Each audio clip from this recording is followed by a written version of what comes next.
हमारे को उलझाता भी है, परंतु यही मन हमें सही दिशा की ओर भी लेकर जा सकता है। तो ये मन शांत होता है जब इसके विचारों को पकड़ा जाता है। तो विचारों का स्वामी हम बने, विचारों के ऊपर राज करें, मन पर राज करें, ऐसी टेक्निक हमें लेनी है। ना कि मूडी बनकर कि हमारा मन नहीं कर रहा आज, बस मन के पीछे पीछे नहीं घूमना। जैसे छोटा सा बच्चा अपने पीछे घुमाता है माँ को, तो समझ लीजिए ये बच्चा है मन, जिसके पीछे भाग रहे हैं हम लोग। तो मन ने कह दिया खाना नहीं खाना, तो हम नहीं खा रहे।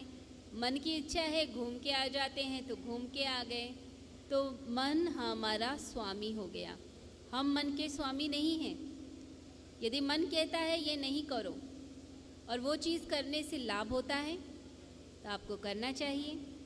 अब मन कहता है कि सर्दियों में सुबह उठकर योगाभ्यास नहीं करना, खूब सोना है। आप मन के चक्कर में आ गए, क्या हुआ? सेहत आपकी बिगड़ेगी। आप अपना ध्यान भी नहीं रख पा रहे, योग का अभ्यास नहीं करते, तो आलस्य आपके ऊपर राज करेगा, यानी मन आपके ऊपर राज कर रहा है।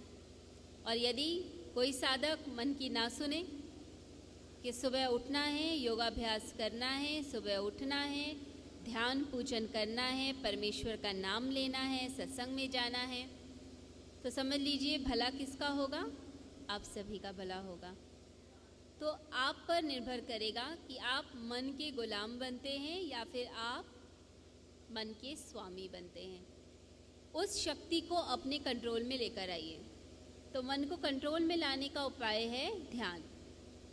ध्यान करना, अपने नेत्रों को बंद करके फिर विचारों के आने और जाने को लगातार देखना। यदि कोई व्यक्ति 1 घंटा लगाकर अपने आते जाते विचारों को देखता रहे, कुछ भी ना करे, साक्षी भाव से बैठे और अपनी सांसों पर अपना ध्यान केंद्रित कर दे,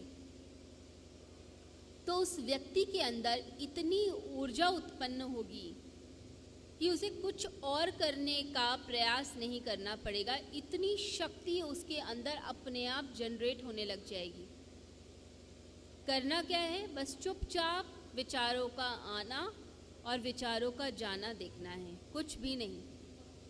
एक बिंदु पर मन यदि टिकने लगे, एक बिंदु पर शक्ति डाली जाए, तो इतनी ऊर्जा बनती है जिसको आप सोच भी नहीं सकते। तो ध्यान के जो अभ्यास हैं, जो साधना के अभ्यास हैं, ये सभी आपको आपकी आत्मा से जोड़ेंगे।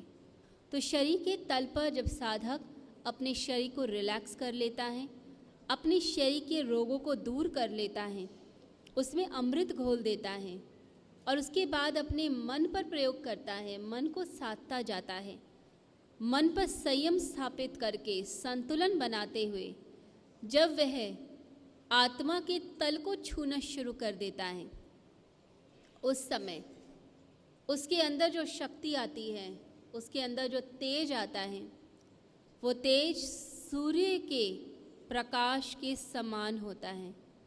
जैसे सूर्य का तेज चारों दिशाओं में फैल जाता है, ऐसे ही उस साधक का तेज भी चारों दिशाओं में फैलना आरंभ कर देता है। तो ऐसा प्रकाश आपके अंदर से निकलेगा जब आप शरीर के मन के तल को पार करते हुए अपनी आत्मा की चांदनी तक पहुँचेंगे, उसकी दिव्य ज्योति तक पहुँचेंगे और वहाँ तक आपने पहुँचना है साधना करते हुए, क्योंकि आपको अपने इस जीवन को सार्थक करना है, अपने इस शव रूपी जीवन को शिव में बदलना है। तो शव से शिव की यात्रा है जो आपने स्वयं करनी है।